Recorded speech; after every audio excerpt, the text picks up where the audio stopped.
Göbekli Tepe in Turkey was one of the few remaining major sites in the world I had yet to visit.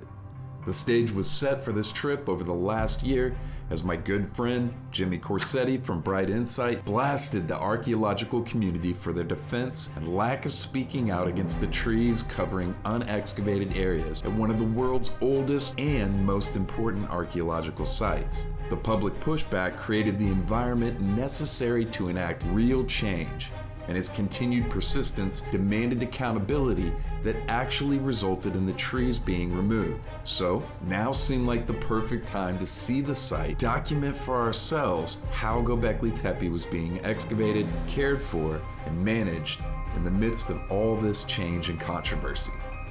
Unfortunately, just like many other major archaeological sites I've visited in the world, what I found was all too familiar, even beyond the issue of the trees. In this video, I'll be pointing out several troubling issues I spotted while here, which may leave you shocked and a bit disappointed. All right, we are on our way now to Gobekli Tepe. We're going down the road. I think we are about... Baby chickens. Oh, those are birds. I think we're about 5 miles away. Jimmy's going undercover. He's got the hat and glasses that he's gonna be wearing. We're excited to get in here and explore and see what we see. You know, we're gonna try to get some shots of the trees. There he is, Mr. Incognito. Where in the world is Jimmy Corsetti? So the trees were planted on the site years ago by the original landowner to increase the value before eventually being taken over by the government and then entering into a 20-year sponsorship agreement with the Doges Group, who specializes in tourism and media. This agreement provides significant investment from the company, allowing for the building of all the structures that now exist on the site. Before we get fully into that, let's talk about the trees. The trees have been cut down, but the roots remain. It will be interesting to see how that is handled. Will they be removed as well? Or was all of this for show to assuage public outcry? If not handled correctly, the root systems could cause further damage as the actual trees may not all be dead and could continue to grow. I've seen the extensive amount of damage root systems can cause in a very short time during my travels, so this concerns me. What is also concerning is the pushback from the archaeological community, firstly, about the trees, and secondly, in regards to the roofing system in place, which myself and Jimmy have been sharing on X since returning. The response has been bewildering, as they have consistently defended all kinds of things at the site that have no basis in archaeology. Specifically, the massive pillars supporting the roof and walkway for tourists that pierce directly into the heart of the archaeological site. I wondered while examining their placement how this was done without damaging the site, but I later learned exactly how it was done after visiting Karahan Tepe, where they are currently in the process of building a roof now. I'll be sharing detailed footage of that in another video soon, so you can see exactly how this is done and exactly what was involved in placing these massive columns here at Gobekli Tepe. I can't overstate just how concerning this is to me, and have been baffled by those choosing to defend this online recently.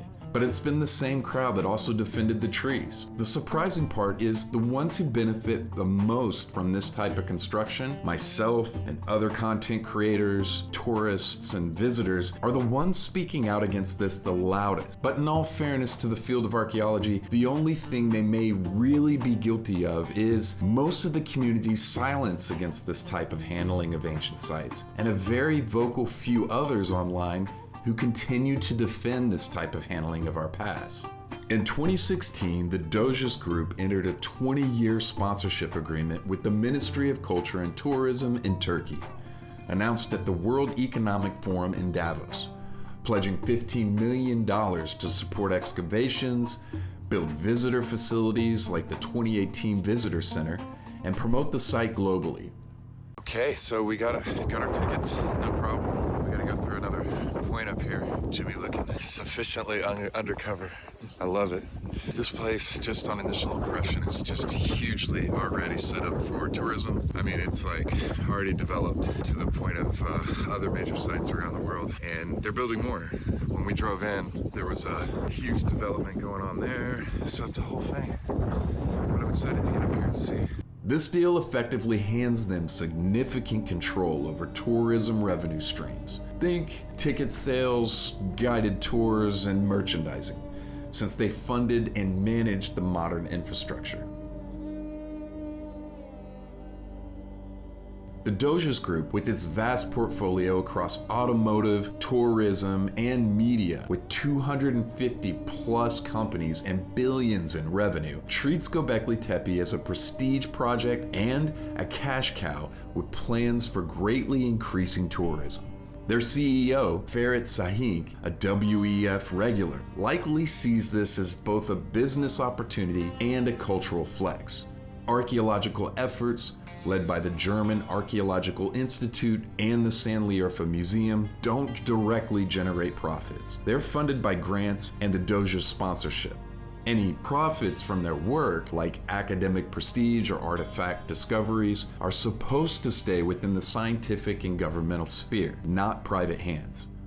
So, who gets the money? The Doges Group likely takes the lion's share of tourism profits given their investment and management role, while the Turkish government collects a cut via taxes, oversight fees, or direct revenue splits. Exact terms of the deal aren't public.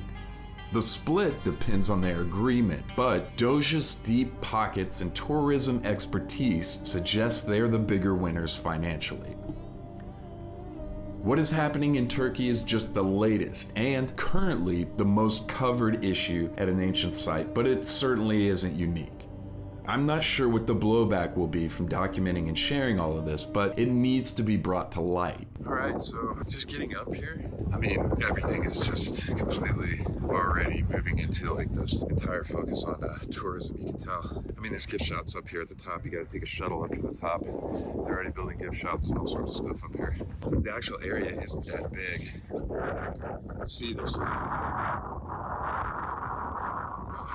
sheep and goats all over. So we're walking up to the here. Be interesting to see what come up upon here. At the top of the ladder of importance, the highest rungs seemingly belong to profitability of each site, and I find this to be greatly disturbing. The evidence is in the outcome. I will also have another video releasing soon showing what I have documented around the world. I'm not just speaking from a biased perspective, but rather sharing what I've seen with my own eyes, which I will in turn be sharing with you very soon. Here are some of the key details of the site. Gobekli Tepe was first discovered by German archaeologist Klaus Schmidt in the 1960s and has been dated back 11,000 years, making it one of the oldest known man-made structures in the world. Multiple limestone T-pillars arranged in circles are the highlight of the site, standing up to 20 feet tall and weighing up to 10 tons. Carved with intricate reliefs of animals like foxes, snakes, boars, and birds, as well as abstract symbols, the current theory is it was all built by hunter-gatherers before the advent of agriculture. But for many, including myself, this just feels like holding on to an old narrative instead of adjusting our understanding of history to newly discovered findings. It is believed the site was purposely buried around 7000 BC, and only a fraction has been excavated. As we learn more and more, Gobekli Tepe has been rewriting our understanding of history in real time. One of my favorite explanations is the correlation to the Bible and Noah's Ark, where he built an altar to the Lord after the floodwaters had receded, and that this is that altar or holy place, with an actual site for the resting place of the Ark claimed to have been identified in eastern Turkey, not that far away. Another site I hope to get to visit eventually and document. Anyways, accounts from the Bible aside, with just these few details, one can see just how important this site is to our collective history, which is why there has been so much controversy surrounding it, its preservation, and its excavation, which currently is at only 10%, with predictions that it will take another 150 years to fully excavate. Call me pessimistic, but with the current infrastructure in place for tourism and clear plans for further development on and around the site, as well as what I've seen around the world at other famous ancient ruins, it is hard not to doubt the sincerity of the claims for progress, with the interest of discovering more about our history being the priority.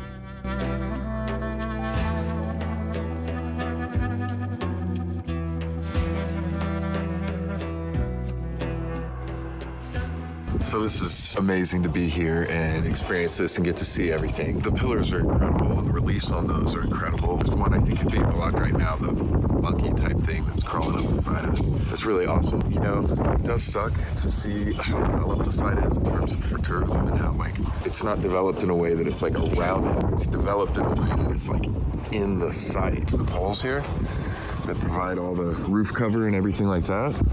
I mean, they go directly into the site and plug into the ground in the site. The only reason for that is for tourism and so that we can be right here when we're experiencing this.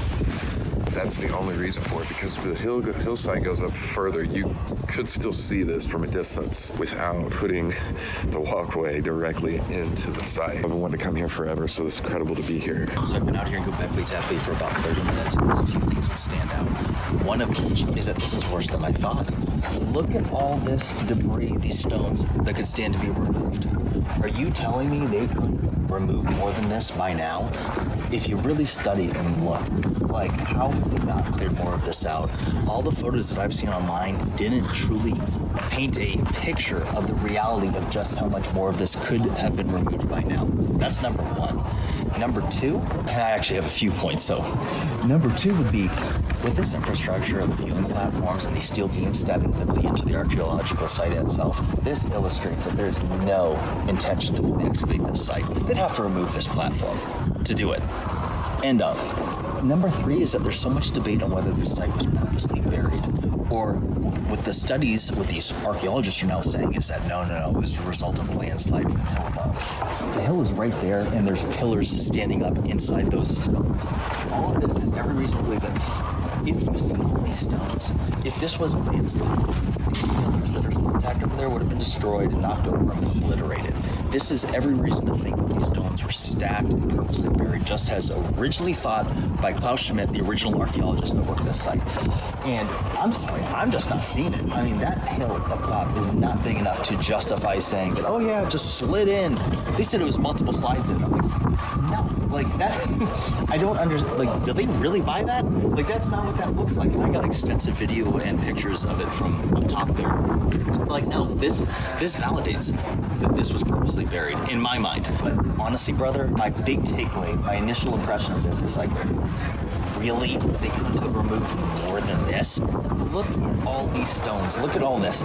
They could have removed more by now. They're not going to do it. Or at least they haven't done it, which is inexcusable. Yeah, this is just a little bit different than I had thought. It's impressive. I love it. But this, as far as an archaeological excavation standpoint, it's actually worse than I thought. And we haven't even gone to the areas to see the trees that have been removed yet. I guess we got to go up top around here to get a good look. But yeah, man, this is... I'm disappointed. The excavation is worse than I thought. They could have removed more by now. I don't know how else to say it. I mean, are you seeing what I'm seeing? They couldn't have. Just look. Even to remove a few more feet of it could be done. Why haven't they done it? And there's plenty of pillars all the way around that are still buried in earth. Why won't they remove those to see what's depicted on them? Because the pillars are buried so much that whatever is depicted on them can't be seen. You can't remove that? Get out of here.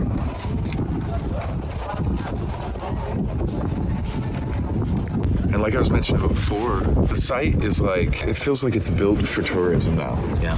Because this walkway is built into the archaeological site. And you have these giant, massive poles going straight down into the middle of the site. Piercing right through the archaeological dig itself. Yeah. And you could create a walkway around the outside up here. Of course, it would be further away. But what's the main focus here? Is it archaeology and excavating the site? The key focus is not excavation. No, it looks like they're. That's not what this is. Yeah. This is tourism focused, 100%. Make that money. Yeah. Let's go around up top. Check out the area where the trees are. Let's go. It feels like if the main focus here was excavation and archaeology and not tourism, where I'm walking right now would be where they would have built this. But this is literally going directly into the site, which is just wild to me.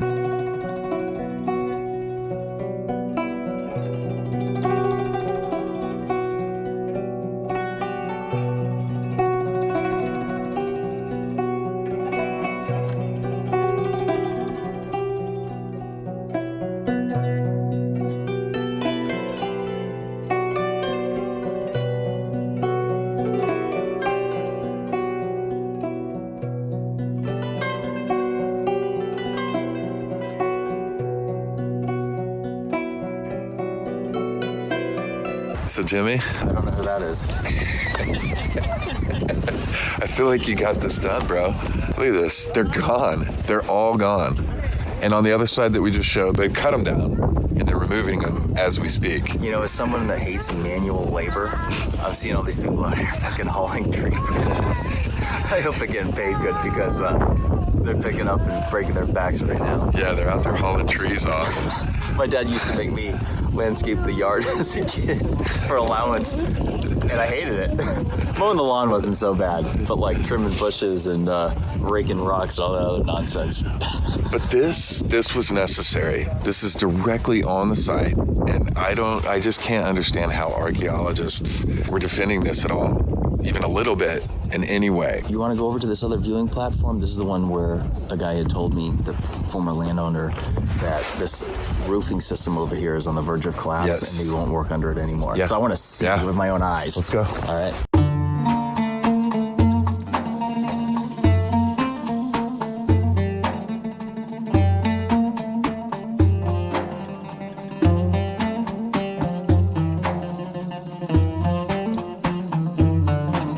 Right here is what Jimmy's talking about, where they say the landslide came in. It's not high enough, and I don't know. I'm with Jimmy on this one. Yeah, so this backside, this is the area that Jimmy was pointing out. Who's Jimmy? They're gonna pretend Bob. this is a hillslide. Like, Yeah. really? You see all these stones? You see all like that's not what covered this up. And by the way, if you look closely over there, there's pillars standing out of the ground at the top of it. Yeah. So. how did anyone yeah. Look at that pillar right here. What's on top of it? All of this stone, everything you see here is all part of the archaeological dig, and the viewing platforms were built right on top of it. That right there, like I said, it illustrates there's no intention of being excavated. Also, one of the key takeaways also from me visiting here is that this is clearly not evidence of a natural hillside to fill it in, because that's where the debate is that was this site purposely buried 11,600 years ago? Well, more recent studies by archaeologists are saying that it's more likely the result of a natural landslide from a hill. That's not what I'm seeing. There's literally pillars at the top of the hill. There's ruins all in there. All these stones, like, are you going to tell me that when you look at the nature of the actual, all the stones, the strata itself, if that was a hillslide, that came in, a landslide, it would have knocked over these pillars and broken them. And it's not even high enough. It just doesn't make sense. It's just not what I'm seeing here. It obviously was purposely buried, just like Klaus Schmidt had originally thought, the original excavator of the site. That was his key takeaway.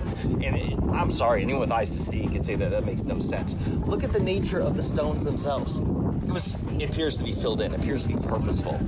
And then you have the trees. We have pictures of the roots going in and out. All the trees are now gone. And here we are to witness the very last day of them removing the trees. What are the odds of that? There's a truck out there. You got the footage. You got the shots. What are the odds of that? They're removing the last of them as we speak. Wild timing.